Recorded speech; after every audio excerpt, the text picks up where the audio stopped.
Hello dear student and my friends. मैं नरेंद्र कुमार आप सभी का आपके अपने यूट्यूब चैनल ऑनलाइन सक्सेस पर हार्दिक स्वागत करता हूं। आज की इस क्लास में हम माध्यमिक परीक्षा 2024 का पेपर हल करेंगे जो अध्याय 2 बहुपद से संबंधित है। आने वाला जो 2026 में एग्ज़ाम है उसमें ये चैप्टर जो है कुल 4 अंक का है, जिसमें 2 प्रश्न जो है MCQ के पूछे जाएंगे और एक पूछा जाएगा लघुत्रात्मक प्रश्न। तो शुरू करते हैं। वीडियो को कंप्लीट जरूर देखिएगा ताकि आपके नेक्स्ट एग्ज़ाम में काफ़ी हेल्प आपको मिलेगी। इसमें पहला प्रश्न पूछा गया था, बहुपद x² - 2x - 8 के शून्यक है। ये जो बहुपद दिया हुआ है जो है हमारे सामने x² माइनस का 2x और माइनस का 8, इसके हमें शून्यक बता रहे हैं। एक तो हम जो ऑप्शन दिए हुए उस ऑप्शन की सहायता से ज्ञात कर सकते हैं। ऑप्शन में जो है उस ऑप्शन से हम इसको ज्ञात कर सकते हैं। जैसे देखिए पहले ए ऑप्शन में 2 दिया हुआ है तो हम क्या करते हैं, इसमें 2 रख देते हैं। एक्स की जगह क्या रखते हैं 2, 2 का स्क्वायर माइनस 2x मतलब 2 गुणा 2 माइनस का 8, 2 का स्क्वायर हो जाएगा 4 माइनस का 2 गुणा 2 4 माइनस का 8। अब 4 में से ये 4 तो कट गया, क्या आया माइनस का 8 आया, जो कि 0 के बराबर नहीं है। अगर 0 के बराबर है इसका मतलब 2 इसका शून्यक है, तो इसका मतलब ये ऑप्शन ए और ऑप्शन बी तो यहाँ पे कट गए। ठीक है, अब -2 रख के देखते हैं। -2 का स्क्वायर -2 गुणा माइनस का 2 और माइनस का 8, जहाँ x है वहाँ पे -2 रखा है। -2 का स्क्वायर करेंगे तो प्लस का 4, माइनस माइनस प्लस 2 गुणा 2 हो जाएगा 4 और माइनस का 8। अब 4 + 4 हो गया 8 और 8 में से 8 गया, क्या आ गया 0। इसका मतलब -2 इसका शून्यक है, तो सी और डी में से कोई भी हो सकता है। अब हम क्या करते हैं, 4 है या 6 है तो 4 रख देते हैं। तो 4 का स्क्वायर -2 गुणा 2, सॉरी 2 गुणा 2 नहीं, एक्स का मान 4 रख रहे हैं ना, माइनस का 8। अब 4 का स्क्वायर हो गया 16, -4 गुणा 2 हो जाएगा 8 माइनस का 8, 16 का 16 माइनस का 8 और माइनस का 8 हो गया माइनस का 16, तो कितना आ गया 0। इसका मतलब 4 भी इसका क्या है शून्यक है। तो अगर हम इस प्रश्न के उत्तर की बात करें तो ऑप्शन नंबर सी इसका क्या होगा, उत्तर होगा। ठीक है, ये तो तरीका है ऑप्शन रख रख के निकालने का। दूसरा तरीका जो है, अगर मान लीजिए यही सवाल जो है 2 नंबर में अगर आता है तो उसको हम कैसे करेंगे वो देख लेते हैं। तो इसको हम क्या करेंगे, सबसे पहले 0 के बराबर रखेंगे। अब सबसे पहले x² का गुणांक जो है 1 है और लास्ट में अचर पद है 8, इसका गुणा करेंगे तो 8 आएगा। 8 के गुणनखंड लिखते हैं 1 2 4 और 8। अब 8 के आगे माइनस है तो घटाने पे जो है x का गुणांक आना चाहिए। ऐसी दो संख्या ढूंढनी है आपको कि घटाने पे तो आ जाए 2 और गुणा करने पे कितना आ जाए 4। तो वो संख्या है 4 और 2। 4 में से 2 घटाएंगे 2 आएगा और 4 का जब 2 से गुणा करेंगे कितना आएगा 8 आएगा। तो इसका मतलब हम इसमें x² का x² रख देते हैं और 2 की जगह क्या रखेंगे 4 - 2 रखेंगे और x माइनस का 8 बराबर में 0। अब ब्रैकेट खोलेंगे तो माइनस का भी गुणा होगा और x का भी गुणा होगा, तो माइनस का 4x आ गया, माइनस का माइनस से गुणा होकर प्लस बन गया, 2 का x से गुणा किया 2x आ गया और माइनस का 8 है ही ये बराबर में 0। अब आगे वाले दोनों पदों में से x कॉमन आ रहा है, पीछे क्या बचेगा x - 4 बचेगा और पीछे वाले दोनों पदों में से 2 कॉमन आ रहा है और पीछे बचेगा x - 4 बराबर में 0।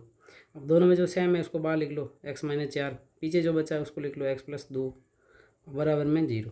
अब इन दोनों को 0 के बराबर रखेंगे अलग अलग, तो x - 4 बराबर 0 और x + 2 बराबर में 0। अब माइनस का 4 बराबर में उधर जाएगा तो प्लस का 4 हो जाएगा और प्लस का 2 उधर जाएगा तो माइनस का 2 हो जाएगा। तो इसका मतलब इसके शून्यक जो है -2 और 4 है। ठीक है, तो दोनों तरीके से आप कर सकते हैं, बस ध्यान रखना MCQ में है तो उस हिसाब से करना है और अगर 2 नंबर में आता दिए आपको ये पूरा डिटेल में करना है। ठीक है, अगला प्रश्न है, ये भी पूछा गया था 1 नंबर में, बहुपद x² - 3 के शून्यक ज्ञात कीजिए। इसके हमें शून्यक ज्ञात करना है। तो सबसे पहले हम इसको क्या करेंगे 0 के बराबर रख देंगे। तो इसको हमने 0 के बराबर रख दिया। अब x को हम x का स्क्वायर लिख सकते हैं, -3 को हम √3 का स्क्वायर लिख सकते हैं क्योंकि √3 का स्क्वायर 3 होता है, बराबर में क्या आ गया 0। अब यहाँ पे एक लगेगी सरसमीका। सरसमीका आपने पढ़ी है a² - b² बराबर क्या होता है 0, सॉरी 0 नहीं होता है, a + b और a - b होता है। ठीक है, अब यहाँ पे a का मान x है और b का मान क्या है √3 है, तो एक बार प्लस में लिख लेंगे एक बार माइनस में लिख लेंगे, तो x + √3 और दूसरा गुणनखंड हो जाएगा x - √3 बराबर में क्या आ गया 0। अब दोनों को 0 के बराबर रख देते हैं, x + √3 बराबर में 0 और x - √3 बराबर में 0। ठीक है, प्लस का √3 उधर जाएगा तो माइनस का √3 हो जाएगा और इधर माइनस का √3 उधर जाएगा तो प्लस का √3 हो जाएगा। ठीक है, अतः शून्यक, अतः माइनस का √3 और प्लस का √3 क्या है शून्यक है। ठीक है, ये दोनों इसके क्या है शून्यक है। ये 1 नंबर में प्रश्न पूछा गया था। इसी प्रश्न को आप एक तरीका और है उससे भी आप कर सकते हैं इसको, ठीक है। उसको कैसे करेंगे कि प्रश्न है एक्स स्क्वायर माइनस 3 बराबर में 0, तो एक्स स्क्वायर बराबर माइनस का 3 उधर भेजेंगे तो प्लस का 3 हो जाएगा, और स्क्वायर उधर जाता है तो प्लस माइनस आंसर में √3 आएगा, प्लस में भी आ सकता है और माइनस में भी आ सकता है। तो इसका मतलब एक्स का मान एक तो आ गया √3 प्लस में, और एक आ गया एक्स का मान माइनस का √3, ठीक है। इस हिसाब से भी आप इसको कर सकते हैं। ये 1 नंबर का प्रश्न था। अगला प्रश्न पूछा गया था बहुपद 2x square minus x minus 6 के शून्य ज्ञात कीजिए। ये 2 नंबर में प्रश्न पूछा गया था, इसको हम डिटेल में करेंगे। तो सबसे पहले 2x स्क्वायर माइनस का x, तो इसके आगे हम 1 लिख सकते हैं, और माइनस का 6 बराबर में 0। अब सबसे पहले पहली संख्या जो है एक्स स्क्वायर के आगे संख्या 2 है और लास्ट में अचर पद है 6, इनका गुणा कर देते हैं, कितना आएगा 12। अब 12 के गुणनखंड लिखते हैं। 12 में किसका भाग जाता है, 1 का जाता है, 2 का जाता है, 3 का जाता है, 4 का भी जाता है, 6 का भी जाता है और 12 का भी जाता है। अब 6 के आगे माइनस है तो घटाने पे देखना है, घटाने पे कितना आना चाहिए, एक्स का गुणांक। एक्स का गुणांक कितना है, 1 है। तो इसमें से 2 संख्या ढूंढनी है आपको, तो वो 2 संख्या है 4 और 3 है। 4 में से 3 घटाएंगे तो 1 आएगा, और 4 का जब 3 से गुणा करेंगे तो कितना आएगा, 12 आएगा। तो 2x स्क्वायर का 2x स्क्वायर माइनस 1 की जगह हम लिखेंगे 4 माइनस 3, और बाहर है x और माइनस का 6 बराबर में 0। अब आपको यहाँ पे ध्यान रखना, ब्रैकेट जब खोलेंगे तो माइनस का भी गुणा होगा और x का भी गुणा होगा। तो माइनस का 4x आ गया, माइनस का माइनस से गुणा हो गया प्लस हो गया, 3 का x से गुणा करेंगे 3x, माइनस का 6 बराबर में 0। अब आगे वाली दोनों संख्या में से कॉमन लेना है, तो एक तो 2 और 4 में 2 कॉमन आएगा, एक्स स्क्वायर और x में कॉमन आएगा x। अब पीछे बचेगा x, माइनस 4 में 2 का भाग देंगे 2 बार, x बार चला गया, x माइनस 2 बचा। 3 और 6 में 3 कॉमन आएगा, और x का x रहेगा, माइनस 6 में से 3 बार ले लिया, पीछे क्या बचा 2 बराबर में 0। अब जो सेम है ब्रैकेट में उसको हम पहले लिख लेते हैं x माइनस 2, पीछे जो बचा उसको लिख लेते हैं 2x प्लस 3 बराबर में क्या लिख लेते हैं 0। अब दोनों ही गुणनखंड जो है उसको हम 0 के बराबर रख देते हैं, 2x प्लस 3 बराबर में 0, ठीक है। अब माइनस का 2 उधर जाएगा तो प्लस का 2 हो जाएगा, तो x बराबर कितना आ गया, 2 आ गया। इसी प्रकार से 2x बराबर प्लस का 3 उधर जाएगा, माइनस का 3 हो जाएगा, और x बराबर आ गया माइनस का 3 और 2 आ जाएगा बट्टे में। तो इसके शून्य आ गए हैं माइनस का 3 बटा 2 और 2। तो यहाँ लिखेंगे अतः x बराबर 2 और माइनस का 3 बटा 2 इस बहुपद के क्या है, शून्यक है, ठीक है। तो ये 2 नंबर का प्रश्न पूछा गया था। तो पिछली बार जो जितने भी प्रश्न पूछे गए हैं 2024 में, सारे के सारे प्रश्न में आपसे पूछा गया है शून्य ज्ञात कीजिए। एकदम आसान प्रश्न है सारे के सारे। अब हम लेते हैं आपके आने वाले एग्जाम में कैसे प्रश्न पूछे जा सकते हैं। बोर्ड परीक्षा 2026 के लिए अति महत्वपूर्ण प्रश्न। पहला प्रश्न हम ले रहे हैं, बहुपद px का शून्य क्या होगा जहां px बराबर है 2x प्लस 1। किसी भी बहुपद का शून्य का अगर हमें ज्ञात करना है तो उसको हम पहले क्या कर देंगे, 0 के बराबर रख देंगे। तो px बराबर क्या लिख लेंगे, 0। अब px का मान है 2x प्लस 1 और बराबर में क्या लिख देंगे, 0। तो 2x का 2x प्लस का 1 उधर जाएगा, माइनस का 1 हो जाएगा, और 2x के गुणा में है तो वो चला जाएगा भाग में। तो x बराबर कितना आ गया, माइनस का 1 बटा 2। तो इसका मतलब शून्य जो है वो है -1 बटा 2। तो b इसका उत्तर हो जाएगा। अगला प्रश्न है x स्क्वायर माइनस 3 के शून्य होंगे। अभी हमने किया था इस प्रश्न को। तो x स्क्वायर माइनस 3 बराबर में हम किसको क्या रख देंगे, 0 रख देंगे। x स्क्वायर माइनस का 3 उधर जाएगा, प्लस का 3 हो जाएगा। स्क्वायर हटाएंगे तो क्या लगेगा, स्क्वायर रूट, और स्क्वायर रूट में समीकरण में आंसर प्लस में भी आता है और माइनस में भी आता है। तो x का मान एक तो √3 आ जाएगा और एक माइनस का √3 आ जाएगा। तो इसका मतलब इस प्रश्न का जो उत्तर है वो रूट से कर देते हैं एक बार। इस प्रश्न का जो उत्तर है वो है माइनस का √3 और प्लस का √3, बी इसका उत्तर हो जाएगा। अगला प्रश्न है px बराबर x square minus 2x plus 15 के शून्यक अगर a व b है तो ab का मान होगा। अब देखिए इस जो बहुपद दिया हुआ होता है ना उसमें से हम पहले a और b c का मान निकाल देते हैं। a होता है एक्स स्क्वायर का गुणांक वो है 1, b होता है x का गुणांक माइनस का 2, c होता है अचर पद 15, ठीक है। अब ये ए बी सी और जो प्रश्न में जो शून्यक दिए हुए ए बी उसमें कन्फ्यूज नहीं होना है। इसको आप मान लीजिए ये अल्फ़ा यानी ये बीटा है, आपसे पूछा है अल्फ़ा बीटा, ठीक है। तो शून्यकों का गुणनफल पूछा है आपसे, अल्फ़ा बीटा पूछा है, और अल्फ़ा बीटा का फॉर्मूला होता है c/a। अब इस प्रश्न में c का मान जो है वो 15 है और a का मान 1 है, और 15 में 1 का भाग लगाएंगे कितना आएगा, 15 आएगा। तो इसका मतलब जो ए बी है ना, ए बी का मान कितना आ गया, 15 आ गया। तो सही उत्तर है ऑप्शन नंबर ए। अगला प्रश्न है यदि पी क्यू बहुपद x square minus 2x plus 1 की शून्य हो तो 1/p प्लस 1/q का मान ज्ञात करना है। हमें ज्ञात करना है 1/p प्लस 1/q का मान। तो सबसे पहले इसका लसब ले लेते हैं। लसब लेंगे तो p भी लसब में आएगा, q भी आएगा। अब p का भाग p q में देंगे, भाग जाएगा q बार, q का 1 से गुणा करेंगे तो q आएगा। इसी प्रकार q का भाग देंगे p q में तो q से q कट जाएगा, भाग जाएगा p बार, p का 1 से गुणा करेंगे तो p आएगा। अब q प्लस p को हम p प्लस q भी लिख सकते हैं और नीचे आ गया p q। ठीक है। अब ये जो बहुपद दिया हुआ है इसमें हम ए बी सी का मान निकाल देते हैं। ए मतलब होता है एक्स स्क्वायर का गुणांक 1 है, बी होता है एक्स का गुणांक -2 है और सी का मान है 1। ठीक है। अब इस प्रश्न में हमें 2 चीज़ें चाहिए, एक तो p प्लस क्यू चाहिए और दूसरा हमें चाहिए पी क्यू। अब p प्लस क्यू जो होता है शून्यकों का योग, उसका सूत्र होता है -b/a। माइनस का माइनस b का मान -2 है और बटे में a का मान 1 है। माइनस का गुणा माइनस से होगा प्लस हो जाएगा, 2 में 1 का भाग लगेंगे 2 आ जाएगा। तो इसका मतलब p प्लस क्यू का मान कितना आ गया, 2 आ गया। अब पी क्यू होता है शून्यकों का गुणनफल जिसका सूत्र होता है c/a। अब c का मान भी 1 है और a का मान भी 1 है और 1/a कितना होता है, 1 होता है। ठीक है। तो अब हमारे पास में दोनों मान आ गए हैं, p प्लस क्यू का मान भी आ गया है और p क्यू का मान भी आ गया है। वो मान यहाँ रख देते हैं। p प्लस क्यू का मान कितना आया, 2 और p क्यू का मान कितना आया, 1 और 2/a कितना होता है, 2 ही होता है। तो ये हमारा मान आ गया 1/p प्लस 1/q का मान। तो सही उत्तर है इसका ऑप्शन नंबर ए। इंपॉर्टेंट प्रश्न है, इसको ध्यान से आप वापस समझ लेना, वेरी वेरी इंपॉर्टेंट प्रश्न है ये। अगला प्रश्न है, एक n घात वाले बहुपद के शून्यकों की संख्या होगी। n घात का जो बहुपद है उसके कितने शून्यक होंगे। तो आपको एक पॉइंट ध्यान में रखना है कि कोई भी बहुपद जितनी घात का होता है उसके उतने ही शून्यक होते हैं। तो अगर n घात का बहुपद है तो इसके शून्यक कितने होंगे, n शून्यक होंगे। तो सही उत्तर हो जाएगा ऑप्शन नंबर सी। अगला प्रश्न है, इसके शून्यक होंगे। द्विघाती बहुपद दिया हुआ है 3x² प्लस 15x प्लस 12 के शून्यक होंगे। दोनों धनात्मक, दोनों ऋणात्मक, एक धनात्मक एक ऋणात्मक, दोनों समान परंतु विपरीत चिन्ह के। तो इसके लिए कुछ चीज़ें आपको ध्यान रखनी है, वो मैं बता देता हूँ।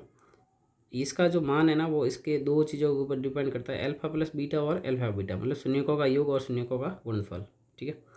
अगर हम पहले पॉइंट की बात करें, अगर अल्फा प्लस बीटा भी प्लस में है और अल्फा बीटा भी प्लस में है तो जो शून्यक होंगे वो दोनों क्या होंगे, यहाँ पे लिख लेता हूँ शून्यक। शून्यक जो होंगे वो दोनों क्या होंगे, दोनों शून्यक जो होंगे वो ऋणात्मक होंगे। दोनों कैसे होंगे, धनात्मक होंगे। ठीक है, दोनों प्लस में होंगे।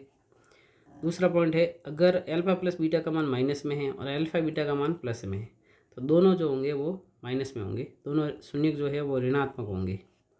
तीसरा पॉइंट है, अगर मान लीजिए अल्फा प्लस बीटा प्लस है और अल्फा बीटा जो है माइनस है तो इसमें जो बड़ा शून्यक होगा वो प्लस का होगा। ठीक है, बड़ा शून्यक जो होगा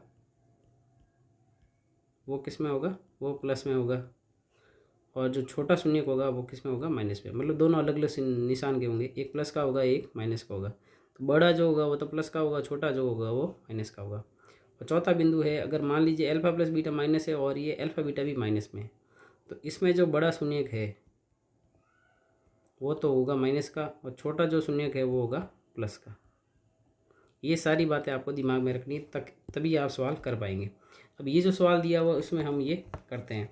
इस सवाल में जो है ए का मान कितना है, 3 है, बी का मान जो है वो 15 है और सी का मान जो है वो 12 है।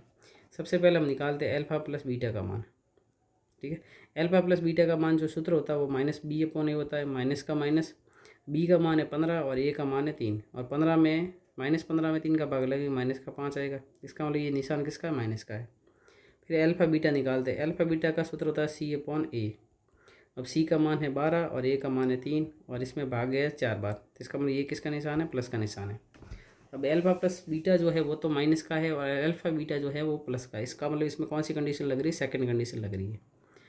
तो इसके जो दोनों शून्य होंगे वो होंगे ऋणात्मक। तो इसका सही उत्तर हो जाएगा ऑप्शन नंबर बी, दोनों शून्य कैसे होंगे, ऋणात्मक होंगे। नेक्स्ट प्रश्न है, ये भी प्रश्न काफ़ी इंपॉर्टेंट है, इसमें छोटा सा ही लॉजिक है, बस आपको ध्यान रखना है। अगर आपको दिया गया है यहाँ पे कि x-3 जो है वो x-3 जो है व्यंजक वो x की घात 3 plus x² minus 17x plus 5 का गुणनखंड होगा यदि, अगर देखिए x-3 जो है, x-3 जो है वो px का क्या है, गुणनखंड है, px का गुणनखंड है। गुणनखंड है तो अगर गुणनखंड है इसका मतलब P3 का जो मान है वो क्या होगा, 0 होगा। ठीक है, क्योंकि इसको हम 0 के बराबर रखेंगे तो x का मान कितना आएगा, 3 आएगा। इसका मतलब 3 इसका क्या है, शून्य का है। ठीक है, गुणनखंड का मतलब होता है कि इसका अगर आप इसमें भाग देंगे तो भाग पूरा पूरा जाएगा और शेषफल क्या होगा, 0 होगा। तो अगर x - 3 इसका गुणनखंड है तो x का मान 3 आएगा और 3 रखने से इस बहुपद का मान क्या हो जाएगा, 0 हो जाएगा। तो सही उत्तर है P3 इक्वल टू क्या हो जाएगा, 0 हो जाएगा। अगला प्रश्न है,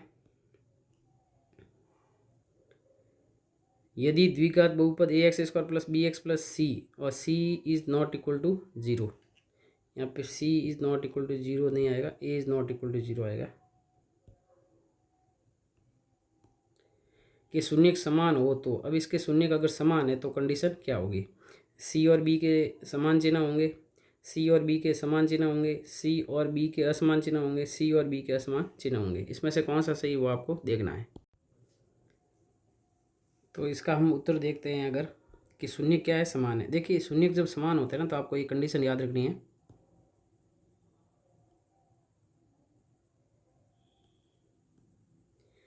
कि कंडीशन जो होती है वो होती है b² बराबर क्या होगा, 4ac होगा। b² बराबर क्या होगा, 4ac होगा अगर शून्य समान है। अब देखिए यहाँ पे निशान जो है c और b और c और a में, देखिए b e का मान कुछ भी रखेंगे तो ये हमेशा क्या रहेगा, पॉजिटिव रहेगा। ठीक है, अब यहाँ पे निशान जो है a और c के ऊपर डिपेंड करेगा। अगर a को हम प्लस का लेते हैं, ठीक है, और c को हम माइनस का लेते हैं तो इसका मतलब प्लस का माइनस से गुणा होकर क्या बन जाएगा, माइनस हो जाएगा। तो यहाँ पे प्लस और माइनस तो समान है ही नहीं, तो इसका मतलब ये कंडीशन नहीं हो सकती। अगर दोनों को प्लस प्लस ले लेते हैं तो क्या आएगा, प्लस आएगा, तो ये संभव है। दोनों को माइनस माइनस ले लेते हैं, इसका मतलब भी क्या होगा, प्लस होगा। तो यहाँ आपको ध्यान रखना है, इसका उत्तर होगा ऑप्शन नंबर सी और ए के समान चिन्ह होंगे, या तो ए और सी दोनों प्लस प्लस के होंगे या दोनों माइनस माइनस के होंगे। तो सही उत्तर हो जाएगा ऑप्शन नंबर बी। अगला प्रश्न है, ये काफ़ी महत्वपूर्ण प्रश्न है, इंपॉर्टेंट है, इसको ध्यान से समझना आप। 2x² plus ax plus b के शून्य एक दूसरे के व्युत्क्रम है। एक दूसरे का व्युत्क्रम का मतलब है, माना जो शून्य के वो मान लेते हैं कि अगर एक अल्फा है ना तो दूसरा क्या हो जाएगा, 1/α है। ये इसके क्या हो गए, शून्य हो गए। व्युत्क्रम का मतलब अगर एक अल्फा है दूसरा क्या हो जाएगा, 1/α हो जाएगा। ठीक है, अब एक दूसरे के व्युत्क्रम हो गए ये। अब हमें ज्ञात करना बी का मान, तो हम इसमें अपन लगाएंगे शून्यकों का गुणनफल। इसमें कौन सा सूत्र लगाना है आपको, शून्यकों का गुणनफल का सूत्र लगाना है। शून्यकों का गुणनफल, शून्यकों का गुणनफल होता है, उसका सूत्र होता है C/A। ठीक है, इसमें अपन a का मान निकालते हैं तो 2 है, b का मान जो है वो a है और c का मान जो है वो b है। गुणनफल का मतलब है इन दोनों शून्यकों का क्या करना है, गुणा करना है। ठीक है, और c का मान है यहाँ पे b और a का मान है 2। अल्फा से अल्फा कट गया, 1 आ गया और 1 बराबर आ गया b/2 और वज्र गुणा करेंगे तो b बराबर आ जाएगा 2। तो इस प्रश्न का जो सही उत्तर है वो है ऑप्शन नंबर सी।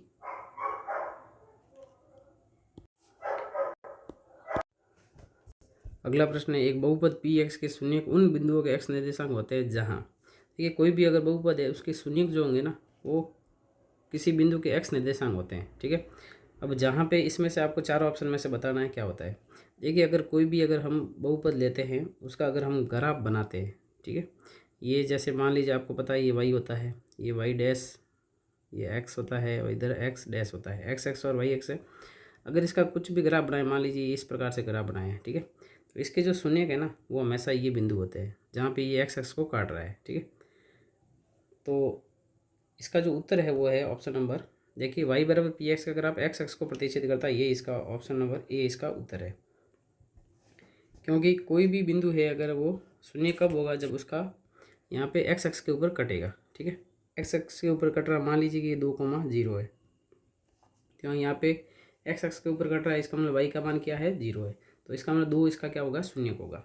ठीक है, तो आपको ये सीधा सीधा ध्यान रखना है कि y बराबर Px का ग्राफ जहाँ पर x को प्रतिच्छेद करता है ना वही उन बिंदुओं के x निर्देशांक होते हैं और वही इसके क्या हो गए थे, शून्य होते हैं। एक द्विघातीय बहुपद जिसके शून्यक 3 व 4 है होगा। द्विघात बहुपद ज्ञात करना है जिसके शून्यक 3 और 4 है। शून्यक 3 और 4 है, मान लीजिए एक शून्यक अल्फा मान लेते हैं 3 है और दूसरा बीटा बराबर मान लेते हैं 4 है। ये दो शून्यक मान लिए हमने। ठीक है, अब हमें दो चीज़ें निकालनी होती है, एक तो शून्यकों का योग और एक शून्यकों का गुणनफल। तो शून्यकों का योग निकालेंगे तो 3 + 4 कितना हो जाएगा, 7 हो जाएगा, और दूसरा अल्फा गुणा बीटा निकालेंगे 3 × 4 कितना हो जाएगा, 12 हो जाएगा। अब द्विघात बहुपद का सूत्र याद होना चाहिए आपको। द्विघात बहुपद ज्ञात करने का सूत्र के x square minus alpha plus beta x plus alpha beta. ठीक है, के कब लेते हैं? जब बटे में हो। अगर बटे में नहीं है तो के को आप हटा सकते हैं। माइनस एल्फ़ा प्लस बीटा का मान है 7x और प्लस का एल्फ़ा बीटा का मान है 12। तो ये इसका उत्तर हो जाएगा x square minus 7x plus का 12। तो सही उत्तर है ऑप्शन नंबर ए। अगला सवाल है बहुपद एक्स स्क्वायर माइनस 6x के शून्यकों का गुणनफल होगा। इसके शून्यकों का गुणनफल पूछा है। तो सबसे पहले ए का मान निकालते हैं। एक्स स्क्वायर का गुणा कितना? 1 है। बी होता है एक्स का गुणा माइनस का 6 है। और सी जो अचर पद है ही नहीं, इसमें 0 हो जाएगा। अब शून्यकों का गुणनफल जो होता है उसका सूत्र होता है सी अपॉन ए। तो सी का मान कितना? 0 है और ए का मान 1 है। 0 में 1 का भाग देंगे तो कितना आएगा? 0 आएगा। तो शून्यकों का गुणनफल कितना आ गया? 0 आ गया। तो ऑप्शन नंबर ए इसका सही उत्तर हो जाएगा। दी गई आकृति y बराबर पी एक्स, जहाँ पी एक्स एक बहुपद है का ग्राफ है। ग्राफ में पी एक्स के शून्यकों की संख्या कितनी होगी? कोई भी ग्राफ बना हुआ है तो एक्स अक्ष को कितनी बार काट रहा है वही उतने ही इसके क्या होंगे? शून्य। तो एक बार यहाँ काट रहा है, दूसरी बार यहाँ और तीसरी बार यहाँ। तो ये 3 बिंदुओं पर एक्स अक्ष को काट रहा है, इसका मतलब इसके शून्य कितने होंगे? 3 होंगे। सी इसका सही उत्तर है। बहुपद पी एक्स बराबर x square minus 4x plus 6 के शून्य ए व बी है, तो ए प्लस बी का मान बताइए। तो इसको अपन कन्फ्यूजन के लिए, कन्फ्यूजन नहीं हो इसलिए इनको क्या मान लेते हैं? अल्फ़ा, और इसको मान लेते हैं बीटा। तो हमें पूछा गया है अल्फ़ा प्लस बीटा का मान। ठीक है, अब इस प्रश्न में ए का मान निकालते हैं। एक्स स्क्वायर का गुणांक 1 है, बी होता है एक्स का गुणांक जो कि -4 है, और सी होता है अचर पद जो कि 6 है। अब अल्फ़ा प्लस बीटा का मान पूछा है तो वो होता है माइनस बी अपॉन ए। माइनस का माइनस बी का मान माइनस का 4 है और ए का मान कितना है? 1 है। माइनस का माइनस से गुणा होगा प्लस का 4 हो जाएगा, और 4 में ए का भाग देंगे तो 4 हो जाएगा। इसका मतलब ए प्लस बी का मान कितना आ गया? 4 आ गया। तो सही उत्तर है ऑप्शन नंबर बी। निम्नलिखित में से कौन सा द्विघात बहुपद नहीं है? कौन सा द्विघात बहुपद नहीं है वो हमें बताना है। ठीक है, तो इसमें से जो द्विघात बहुपद नहीं है उसको अपन सीधा ही देख लेते हैं कौन सा नहीं है। सारे हल करके देखने पड़ेंगे। जो नहीं है पहले वही मैं हल करता हूँ। ये जैसे एक्स प्लस 7 का स्क्वायर है, इसका स्क्वायर खोलेंगे हम सर्व समीकरण की सहायता से। इसका स्क्वायर खोलेंगे ए प्लस बी का होल स्क्वायर की सहायता से। और ए प्लस बी का होल स्क्वायर होता है a square plus 2ab plus b square. A का मान x है, बी का मान 7 है, तो इसका स्क्वायर खोलेंगे तो आएगा एक्स स्क्वायर प्लस 14x और प्लस का 49, माइनस का माइनस। फिर इन दोनों का क्या करेंगे? गुणा करेंगे। ठीक है, इसका गुणा करेंगे, पहले x का x से गुणा हो जाएगा एक्स स्क्वायर, फिर x का 2 से गुणा करेंगे 2x, फिर 5 का x से गुणा करेंगे 5x, और 5 का 2 से गुणा करेंगे तो 10 हो जाएगा। X square plus 14x plus 49, bracket खोलेंगे तो माइनस का एक्स स्क्वायर हो जाएगा। 5x और 2x जुड़ जाएंगे 7x, और माइनस का 7x हो जाएगा, और माइनस का 10 हो जाएगा। ये एक्स स्क्वायर में से ये एक्स स्क्वायर गया, पीछे बचा 14x। 14x में x में से 7x गया, 7x आ गया। 49 में से 10 गया, 39 आ गया। तो इसका मतलब है इसका मान कितना आया? 7x प्लस 39 आ गया। तो द्विघात का मतलब होता है जिसमें x की घात कितनी होनी चाहिए? 2। तो इसमें x की घात 2 है ही नहीं, इसका मतलब ये जो है वो द्विघात बहुपद नहीं है। बाकी सारे हल करके देखेंगे ना तो इसमें x की घात 2 का पद आएगा, तो इसका बी उत्तर हो जाएगा। अगला प्रश्न है एक्स स्क्वायर माइनस 9 के शून्यक है, तो इसको पहले 0 के बराबर रख दो। एक्स स्क्वायर माइनस 9 बराबर में रखेंगे 0। एक्स स्क्वायर का एक्स स्क्वायर, माइनस का 9 उधर भेज देंगे, प्लस का 9 हो जाएगा। स्क्वायर को हटाएंगे तो क्या निशान लग जाएगा? वर्गमूल का लग जाएगा। और समीकरण में वर्गमूल का मान जो है प्लस में भी होता है और माइनस में भी होता है। तो 9 का रूट जो है वो 3 भी होता है और -3 भी होता है। तो सही उत्तर हो जाएगा ऑप्शन नंबर सी। अगला प्रश्न है द्विघात बहुपद पी एक्स बराबर a x square plus b x plus c, जहाँ ए बी सी वास्तविक संख्या है। तो अब इसमें से कौन सी कंडीशन सेटिस्फाई होगी अगर ये द्विघात बहुपद है? तो द्विघात बहुपद की जो कंडीशन होती है उसमें ये ध्यान रखना है कि ए का मान 0 नहीं होना चाहिए। तो इसका सही उत्तर ऑप्शन नंबर ए। अगला प्रश्न है यदि बहुपद 5x square plus 13x plus के शून्यक एक दूसरे के व्युत्क्रम है तो के का मान ज्ञात कीजिए। जब भी शून्यक व्युत्क्रम हो एक दूसरे के तो आपको मान लेना। माना शून्यक,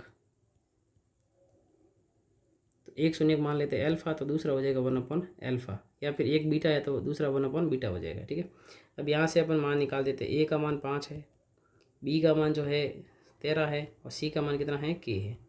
जब भी शून्यक एक दूसरे के व्युत्क्रम हो तो हमें फॉर्मूला लगाना शून्यकों का गुणनफल का।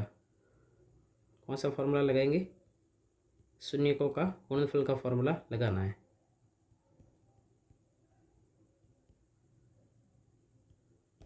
और शून्यकों का गुणनफल जो होता है उसका फॉर्मूला होता है सी अपॉन ए। अब गुणनफल करना है तो दोनों शून्यकों का गुणा कर लीजिए, एल्फा गुणा 1 अपॉन एल्फा, और सी का मान है के और ए का मान है 5। एल्फा से एल्फा तो कट गया, तो 1 इक्वल टू आ गया के अपॉन 5। वज्र गुणा करेंगे तो के बराबर 5 का 1 से गुणा करेंगे तो कितना आ गया, 5 आ गया। तो सही उत्तर है इसका ऑप्शन नंबर सी, के बराबर 5। इसी प्रकार का एक प्रश्न और लिया गया है, यदि बहुपद 3x² प्लस 8x प्लस के शून्य एक दूसरे के वितरम है तो के का मान ज्ञात कीजिए। तो इसमें भी वही काम करेंगे अपन। सबसे पहले ए का मान निकाल देते हैं 3, बी का मान निकाल देते हैं इसमें 8, और सी का मान निकाल देते हैं के। अब शून्य मान लेते हैं, एक एल्फा है, दूसरा 1 अपॉन एल्फा है। सूत्र लगाना शून्यकों का गुणनफल, तो गुणा कर देते हैं एल्फा इंटू 1 अपॉन एल्फा, और सूत्र होता है सी अपॉन ए। एल्फा से एल्फा कट गया तो 1 बचेगा, और सी का मान है के और ए का मान है 3। वज्र गुणा करेंगे तो के बराबर आ गया 3। तो सही उत्तर है ऑप्शन नंबर ए। लास्ट प्रश्न है, एक द्विघात बहुपद के शून्य 1/4 और -1/2 है तो द्विघात बहुपद होगा। ये हमें दिए हुए हैं, एक तो शून्य दिया हुआ है, अल्फा का मान 1/4 है, और दूसरा बीटा का मान जो है वो -1/2 है। सबसे पहले हमें दो चीज़ें निकालनी, एक तो अल्फा प्लस बीटा निकालना है, तो इनको जोड़ देते हैं, 1/4 प्लस -1/2। तो लसब लेंगे तो 4 आएगा, 1 माइनस 2 का इसमें भाग लगेंगे 2 बार, तो इसका आंसर आएगा -1/4। फिर हम निकालेंगे अल्फा गुणा बीटा, तो 1/4 का गुणा करना है -1/2 से, 1 का -1 से गुणा करेंगे -1 आएगा, 4 का 2 से गुणा करेंगे तो 8 आएगा। अब हमें निकालना है द्विघात बहुपद। द्विघात बहुपद का फॉर्मूला होता है के bracket x² minus alpha plus beta x plus alpha beta, जहाँ के एक वास्तविक संख्या है। अब के को यहाँ पे लेना पड़ेगा, x² का x² माइनस का माइनस, एल्फा प्लस बीटा का मान जो है वो -1/4 x है, और प्लस का एल्फा बीटा का मान है -1/8। अब इस सब को हल करेंगे हम, लसब लेंगे तो लसब कितना आएगा, 8 आएगा। अब x² के नीचे 1 लिख लेते हैं, 1 का भाग है इसमें 8 बार, 8 का x² से गुणा हो जाएगा 8x², माइनस का माइनस से गुणा होगा प्लस, 4 का 8 में भाग गया 2 बार, 2 का x से गुणा करेंगे 2x, प्लस माइनस हो गया माइनस, 8 का 8 में भाग 1 बार, 1 का 1 से गुणा करेंगे 1 आएगा। अब k के नीचे 8 भेज देते हैं, अब ब्रैकेट में जो बचेगा वही हमारा द्विघात बहुपद है, तो 8x² प्लस का 2x माइनस का 1।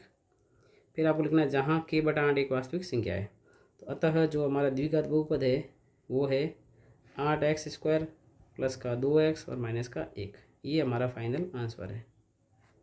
तो ऑप्शन के हिसाब से देख लेते हैं ये ऑप्शन कौन सा है, 8x² प्लस 2x माइनस का 1, सी इसका सही उत्तर हो जाएगा। ठीक है, इस प्रकार से हमने जो है 2024 का पेपर हल कर दिया, और इसके अलावा 2026 में कैसे प्रश्न आ सकते हैं उनको भी हमने मोस्ट इंपॉर्टेंट 20 प्रश्नों को देख लिया। यदि आपको वीडियो अच्छा लगा तो वीडियो को लाइक जरूर करें और अपने दोस्तों के साथ में शेयर करें। मिलते हैं नेक्स्ट वीडियो में। इस वीडियो में इतना ही, धन्यवाद, थैंक यू, बाय, टाटा।